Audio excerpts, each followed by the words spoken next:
Today, a special Texas House committee investigating the Uvalde shooting is set to present the findings of its preliminary report and a new video to the victims' families ahead of releasing the report to the public. Earlier this week, the Austin American-Statesman released video from inside the school's hallway, capturing the growing number of heavily armed officers as they stood around for 77 minutes before finally taking down the gunman. Community members have understandably reacted strongly to the new video.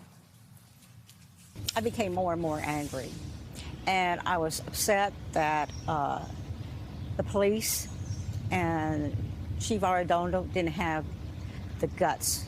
They're cowards for not going in. How dare they to assume that those children and the teachers were already dead? How dare they to assume that? All this is to blame on their watch. I don't see how they could sleep at night. I wouldn't be able to. The American-Statesman has argued their release of the video provided full transparency and ensured the police didn't attach a narrative. And new reporting from the New York Times proves the move was warranted. A week after the shooting, Uvalde officials presented the state's top official a document helpfully labeled Narrative, in which they praised officers for rushing to the gunfire and saving hundreds of other children in the school. Joining us now, Tony Plahetsky, investigative reporter for the Austin American-Statesman. Tony, welcome back to the Sunday show. There is initial reporting that the report that will be released today will cast blame more widely, not just on one person or one agency. What does your reporting show? Well, in fact, it is supposed to take a wider lens at the entire law enforcement response, with authorities and lawmakers determining in this report that it does not entirely rise and fall on one person.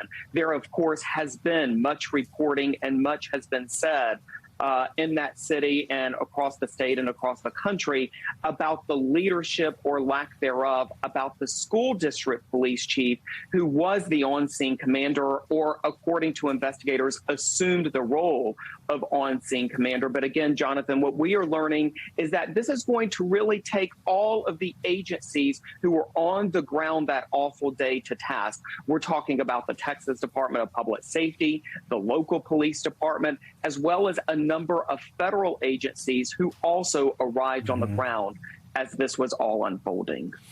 So, Tony, considering the New York Times report about the narrative document Uvalde officials tried and failed to get state officials to adopt a week after the shooting, will the Uvalde community accept or even trust the findings in today's report?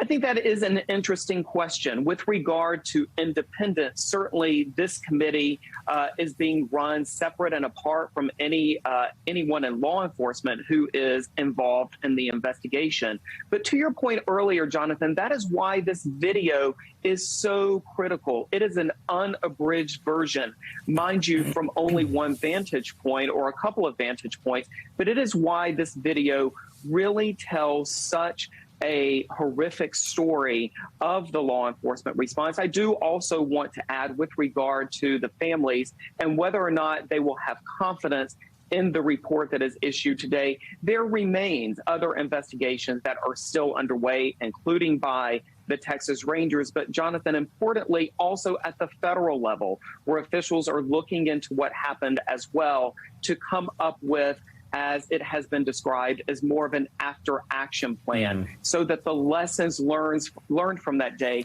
can be used to train law enforcement for future active shooters. So, Tony, take us inside your paper's decision to release the 77-minute video before officials were set to show it to parents today. Given the shifting narratives and revelations of failure that we have seen since the May 24th tragedy, how much did a lack of trust play into your newspaper's decision to release that video?